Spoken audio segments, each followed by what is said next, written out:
Hey, what's going on, guys, and welcome to this session. In this session, we're going to be covering the topic, be open about your emotions. Already, I'm thinking like, oh, this is about to be crazy. Be open about your emotions.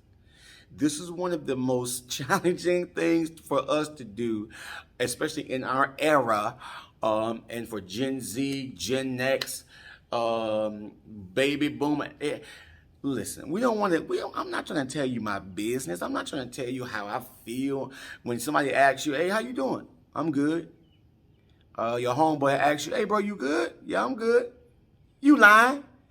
So I'm challenging you to be self-aware enough, sure in yourself enough to be open about your emotions.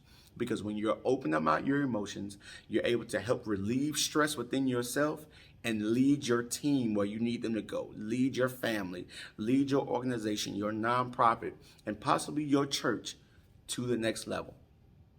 Being emotional is not a bad thing. Let me say that. There are two songs that come to mind and I write about in the book about being emotional. You got Drake, Kiki, do you love me? Are you riding? Hey, Kiki left him, bro. Kiki gone. He was upset because Kiki left him. But then there's a second song that I love by Jasmine Sullivan, and the title of it is Pick Up Your Feelings. You need to hurry and pick up your feelings. What are these two? I know I can't sing, but what do these two videos have in common, or these two songs have in common? They're speaking about the maltreatment of one's emotions. Because here's the reality. Everybody is not going to manage your heart the right way.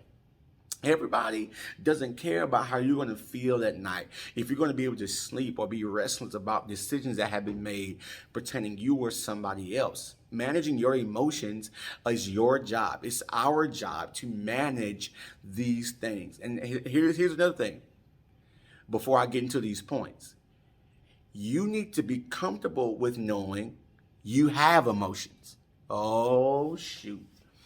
You need to be comfortable with acknowledging you're emotional. Whether you're the toughest woman, toughest guy, or or you numb, you need to acknowledge, hey, I'm an emotional person. Whether I'm outgoing or not, you still have emotions.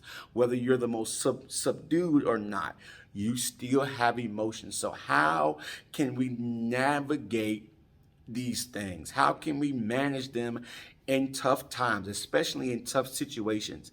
As leaders, you're going to experience tough situations a lot.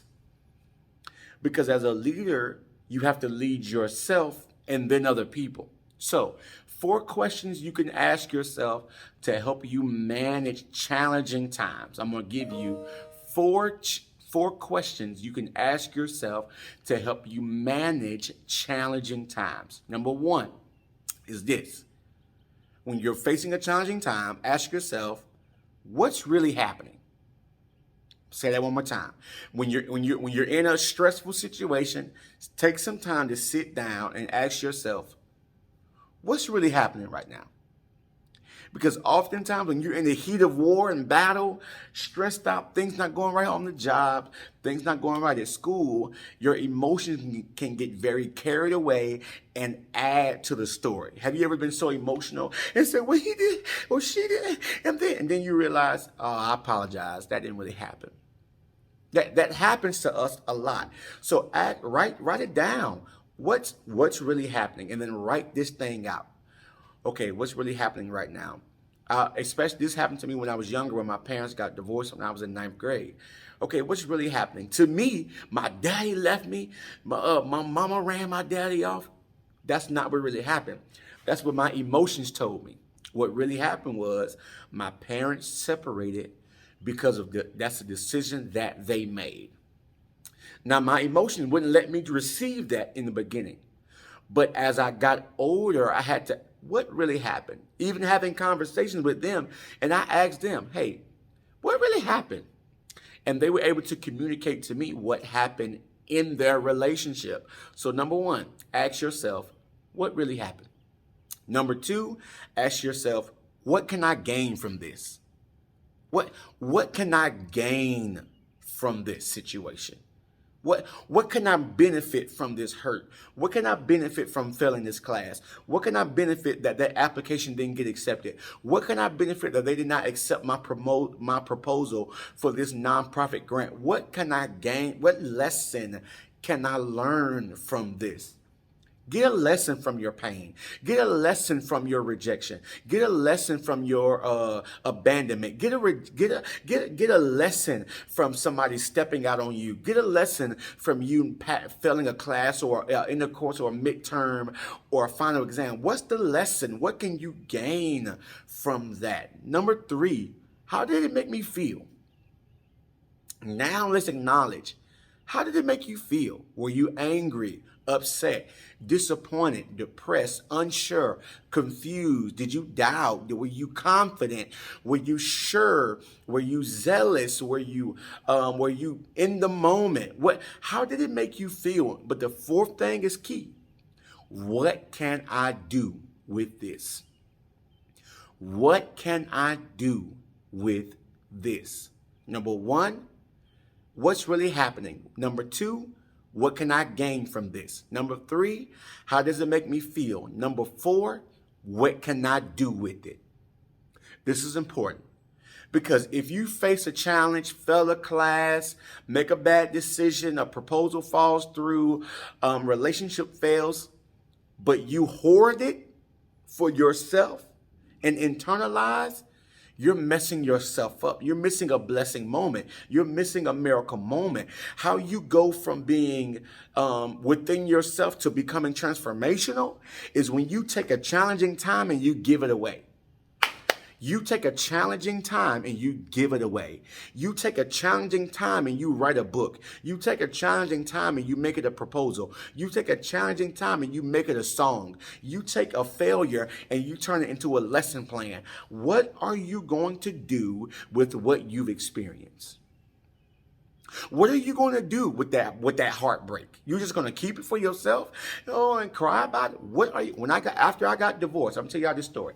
After I got divorced, I had to go through some time of healing, and then I wrote a book for men to help them overcome the challenges that I faced that caused me to be divorced. I did something with my pain. I profited from my pain.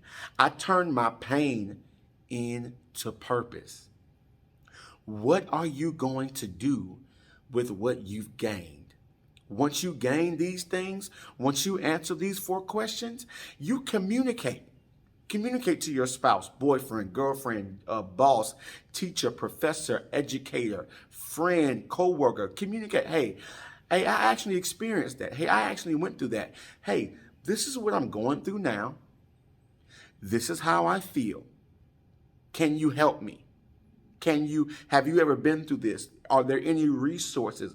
Some of the reason why we're facing the things we're facing and going through the challenges we're facing is because we're going through them alone. I gave you these 4 questions that help you navigate your experiences and communicate to others how you feel, what you're going through, what you've gained from it, and help them to overcome as well. Don't be selfish with your accomplishments or even your failures. Give them away. It's a testimony. Testify about how you overcame. You can even speak about how you didn't fulfill your own desire. You didn't fulfill your own goal. You didn't meet the deadline.